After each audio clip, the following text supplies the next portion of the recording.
नमस्कार। आपका अखबार के इस अंक में आपका स्वागत है। मैं हूं प्रदीप सिंह। बांग्लादेश की 5 बार की प्रधानमंत्री शेख हसीना, उनको अपना देश छोड़कर भागना पड़ा। इस समय वो भारत में है। वो इंग्लैंड में असाइलम चाहती हैं। उनकी बहन रहती है वहाँ पर, उनका बेटा और उनकी भतीजी। उनकी भतीजी वहाँ की नागरिक है। अभी तक असाइलम के बारे में कुछ ब्रिटेन से स्पष्टता आई नहीं है। तब तक वो भारत की मेहमान है। और वहाँ जमाते इस्लामी ने बांग्लादेश में घोषणा की है, ये अपील की है कि जो भी देश उनको शरण दे उसके एम्बेसी के बाहर प्रदर्शन करो। प्रदर्शन का मतलब आप समझ सकते हैं क्या करो। बांग्लादेश इस समय इस्लामी कट्टरपंथियों के कब्जे में है और बात शेख हसीना की नहीं है।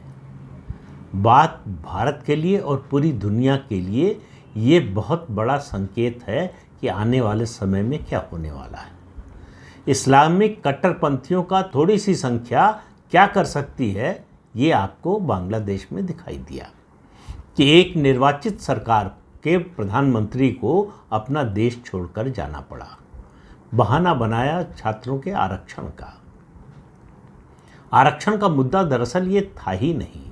और कम से कम जब सुप्रीम कोर्ट का जजमेंट आ गया, उस सुप्रीम कोर्ट के जजमेंट को शेख हसीना की सरकार ने मान लिया और इम्प्लीमेंट कर दिया, उसके बाद तो आंदोलन का कोई औचित्य बचा ही नहीं था। लेकिन जिस तरह की हिंसा हुई वो एक बड़े खतरे का संकेत है। और ये केवल जो है बांग्लादेश तक सीमित नहीं है। दुनिया के अलग अलग देशों में, फ्रांस में जिस तरह से हुआ, इंग्लैंड में जो हो रहा है, उन सब पर नज़र डालिए और भारत में जिस तरह की हिंसा की तैयारी है। अब आप देखिए किस तरह से हौसले बढ़े हुए हैं इन जिहादियों की। दुख्तराने मिल्लत सुना आपने? एक संगठन है। दुख्तराने का मतलब होता है महिला और मिल्लत का मतलब मुसलमान। तो मुसलमान महिलाओं का संगठन है जो आतंकवाद को समर्थन देता है। जम्मू कश्मीर की आसिया अंद्राबी उसकी मुखिया हैं। तो औपचारिक रूप से नहीं, लेकिन भारत में कई ऐसी जर्नलिस्ट हैं जो इस दुख्तराने मिल्लत की एक तरह से अघोषित सदस्य हैं। उनमें से एक ने एक्स पर जो लिखा है उससे आपको समझ जाना चाहिए कि इनकी योजना क्या है। जानबूझकर नाम नहीं ले रहा हूं क्योंकि उनका प्रचार नहीं करना चाहता। वो ये कह रही हैं कि हम लोग 20 करोड़ हैं भारत में, 20 से 30 करोड़ ऐसे लोग हैं जो नॉन संघी हिंदू हैं। आप समझिए। और अगर हम मिल जाएं तो हम बांग्लादेश जैसी टेम्पलेट को यहां भी लागू कर सकते हैं। यहां भी अराजकता का खेल खेल सकते हैं। नॉन संघी हिंदू क्या होता है? यानी जिसने भाजपा को वोट नहीं दिया वो नॉन संघी हिंदू है। बात यहीं तक नहीं रुकी है। इसका मतलब है कि वो कट्टरपंथी मुसलमानों के साथ मिलकर काम करने को तैयार है वो वर्ग। अब उनकी योजना देखिए, मुझे समझ में नहीं आ रहा है। जो नई भारत न्याय संहिता बनी है, जो सुरक्षा संहिता बनी है, उसके तहत ऐसे लोगों पर जो सार्वजनिक रूप से देशद्रोह की अपील कर रहे हैं, उनके खिलाफ मुकदमा दर्ज क्यों नहीं हो सकता? उनके खिलाफ मुकदमा दायर क्यों नहीं हो सकता? उन पर देशद्रोह का मुकदमा क्यों नहीं चलाया जा सकता? भारत के लिए आने वाले समय में समस्या बहुत ज़्यादा बढ़ने वाली है। शेख हसीना के पद से हटने के बाद वहाँ हिंदुओं पर अत्याचार शुरू हो गया है। बांग्लादेश के हिंदुओं पर इस्कॉन मंदिर को जला दिया गया है। बहुत बड़ा इस्कॉन मंदिर था। बांग्लादेश में करीब 100 इस्कॉन मंदिर हैं जहाँ लाखों लोगों को मुफ्त भोजन मिलता है। इसके बावजूद क्या हो रहा है, इससे आप समझ सकते हैं। मैं सुबह जो है टेलीविज़न पर देख रहा था, बांग्लादेश के कुछ नागरिक कह रहे थे, हिंदू नागरिक, कि हम लोग जैसे 1971 में जंगलों में भाग गए थे, वैसे हमारे बाप दादा भाग गए थे, उसी तरह से हम भी रात से जंगलों में भागे हुए हैं जान बचाने के लिए। तो ऐसे लोगों को हर समय एक टारगेट चाहिए होता है। शेख हसीना टारगेट थी, वो हट गई पद से, उन्होंने इस्तीफा दिया और देश भी छोड़ दिया।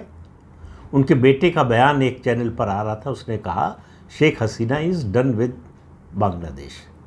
लोग जैसी लीडरशिप चाहते हैं वैसी मिल रही है। अब हमें उससे कोई मतलब नहीं। अब आप देखिए कि जो परिवार जिसके परिवार का मुखिया यानी शेख मुजीबुर रहमान, जिन्होंने बांग्लादेश के स्वतंत्रता की लड़ाई लड़ी और हासिल किया, देश बनाया, उनकी मूर्ति तोड़ी जा रही है, चप्पल फेंके जा रहे हैं। तो इस्लामिक कट्टरपंथी उनकी संख्या पर मत जाइए। छोटी सी भी संख्या कितना बड़ा संकट ला सकती है, इसके बारे में सोचिए। इसलिए भारत के लिए चिंता की बात और है कि अब भी लगभग 7 या 8% हिंदू बांग्लादेश में बचे हुए हैं, जो 20% से ज़्यादा थे आज़ादी के समय। शेख हसीना को एक तरह से उनका प्रोटेक्टर समझा जाता था, इसीलिए उनको भारत का एजेंट समझा जाता था।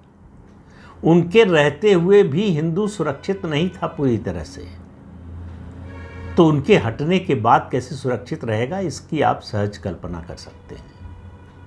तो बांग्लादेश के हिंदुओं के अलावा, वहाँ से एक टेलीविज़न रिपोर्ट में एक हिंदू कह रहा था कि नारा लग रहा है कि अपने मामेर बाड़ी जाओ, यानी मामा के घर जाओ, यानी भारत जाओ। इस सीधी खुली अपील, खुला नारा लगाया जा रहा कि हिंदुओं भारत जाओ। अब आप देखिए, एक उर्दू का शेर है, लम्हों ने खता की थी, सदियों ने सजा पाई। हम पिछले 77 साल से उस एक लम्हे की गलती की, खता की सजा आज तक भुगत रहे हैं।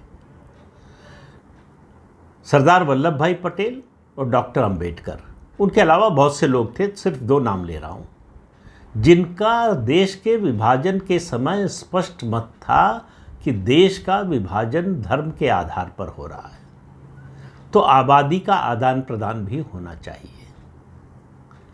सारे हिंदू जो पाकिस्तान, उस समय बांग्लादेश तो बना नहीं था, ईस्ट बंगाल था वो, सारे पाकिस्तान से सारे हिंदू भारत आ जाएं और भारत से सारे मुसलमान पाकिस्तान चले जाएं।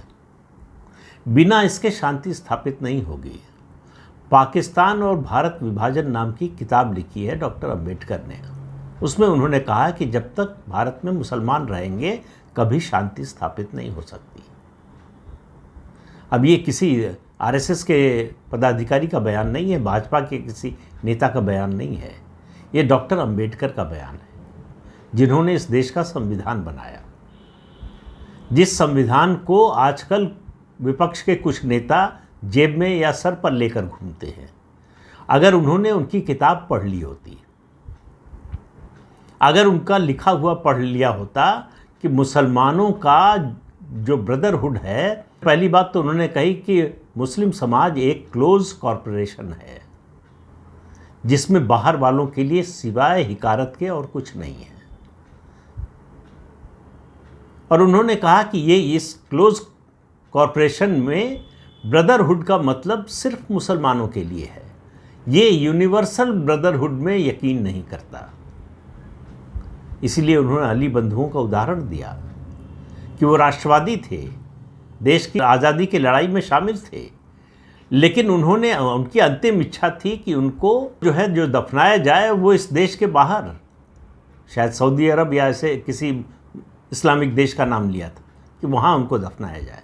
तो उन्होंने कहा कि बड़े से बड़ा देशभक्त मुसलमान पहले मुसलमान होता है, उसके लिए इस्लाम और कुरान पहले है, देश बाद में है।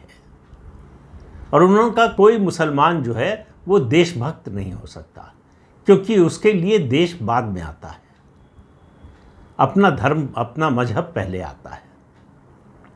लेकिन इन लोगों की बातें हमने सुनी नहीं।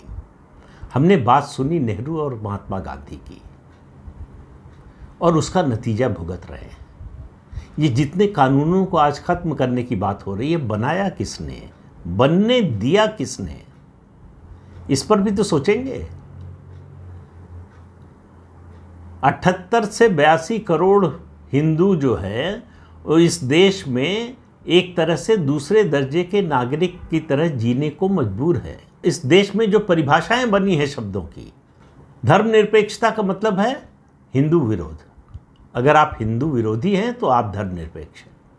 अगर आप हिंदू समर्थक हैं, अयोध्या की घटना हुई है, जरा देखिए उस पर समाजवादी पार्टी के नेताओं के बयान देखिए। एक नर पिशाच जिसने 12 साल की बच्ची के साथ दुष्कर्म किया, उसके समर्थन में पूरी समाजवादी पार्टी खड़ी है, और दूसरी पार्टियां जो इंडी गठबंधन की हैं, कांग्रेस सहित, वो चुप्पी साधे हुए हैं। लड़की हूँ, लड़ सकती हूँ, वो प्रियंका वाड्रा कहीं दिखाई सुनाई नहीं दे रही हैं।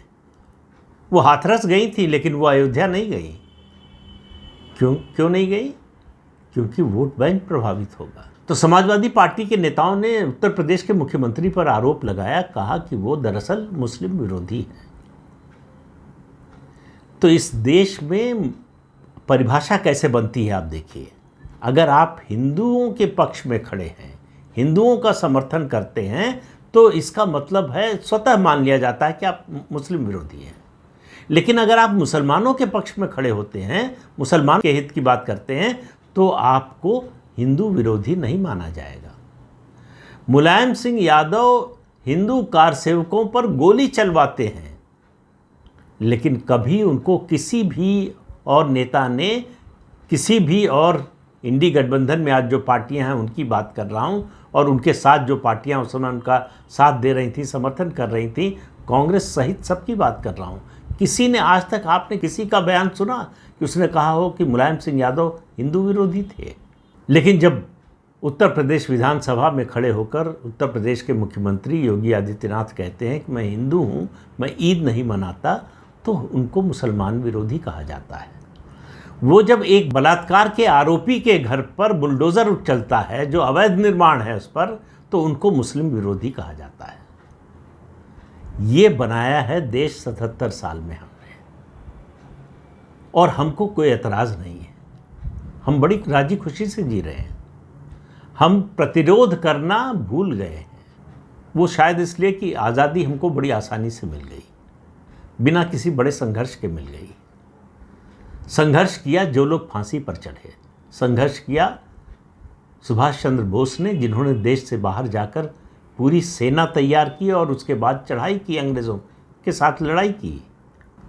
तो जिस तरह का हमने देश बनाया है, उसी तरह का नेतृत्व तो हमें मिलता रहा है। अब उससे अलग तरह का नेतृत्व मिला है तो हम पचा नहीं पा रहे हैं। हम ये चाहते हैं कि 77 साल में जो कुछ हुआ है सब वो एक जादू की छड़ी चलाए और बदल जाए, और वो जादू की छड़ी चल नहीं रही है तो हम निकम्मा घोषित करने पर उतारू हैं। बांग्लादेश से पिछले 10 साल में प्रधानमंत्री नरेंद्र मोदी ने जो संबंध बनाए, जिस तरह का दोनों देशों की इकॉनमी का इंटीग्रेशन किया, जिस तरह से डेवलपमेंट किया, वो सब पानी में चला गया। क्योंकि चीन और अमेरिका नहीं चाहते थे कि बांग्लादेश और भारत की ये दोस्ती बढ़े।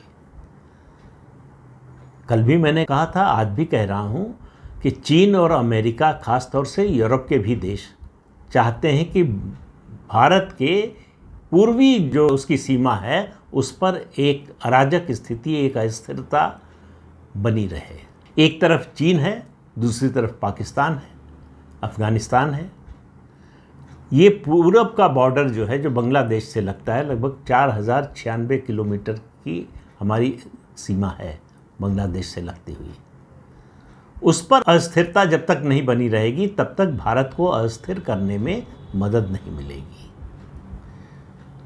और ये दुख्तराने मिल्लत की जो सदस्यां हैं, इस तरह की और हैं, इनमें से किसी का नाम नहीं लूँगा। आप समझ जाएंगे कौन लोग हैं। आप सोशल मीडिया पर अगर हैं, अगर ट्विटर जो अब एक्स है उस पर हैं, तो आपको उनके बयान मिल जाएंगे। हमेशा भारत के विरोध में बयान आएगा। भारत में कैसे अराजकता पैदा की जाए, कैसे अस्थिरता पैदा की जाए, कैसे इस्लामिक जिहादी तत्वों को मजबूत किया जाए, इसके संबंध में आपको बयान, अपील और उनकी कार्रवाई मिलेगी।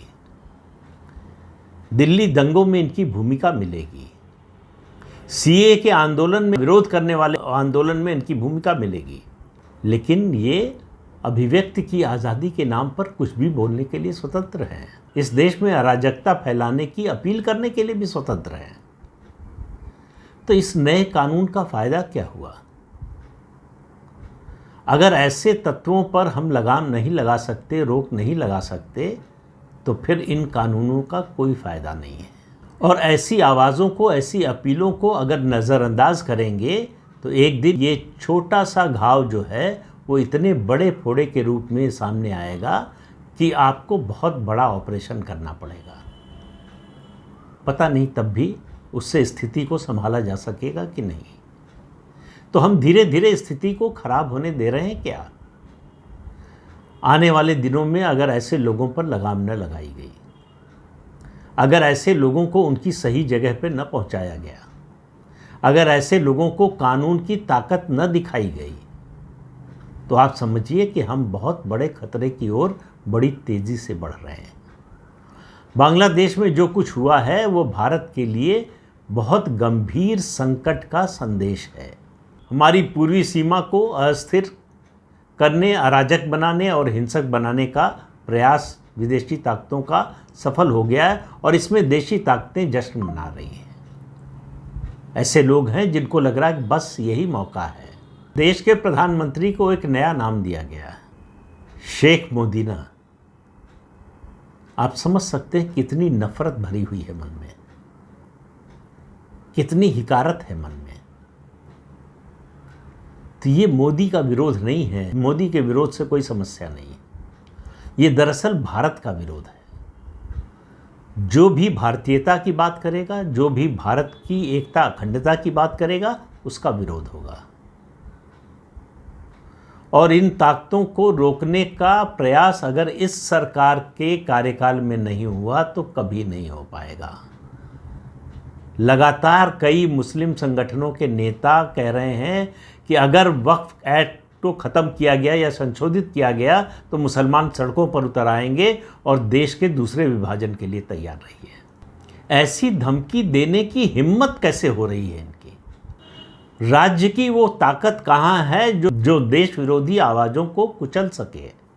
ये शब्द कई लोगों को बड़ा खराब लगेगा, लेकिन अगर देश की रक्षा करनी है, देश की एकता अखंडता को बचाए रखना है, तो ऐसी ताकतों को कुचलने के अलावा और कोई दूसरा रास्ता नहीं है। तो इस अंक में इतना ही। अगले अंक में फिर मिलेंगे किसी नए मुद्दे के साथ। तब तक के लिए अनुमति दीजिए। आपसे अनुरोध है कि ये चैनल देखिए, शेयर कीजिए, लाइक कीजिए और सब्सक्राइब ज़रूर कीजिए। नमस्कार।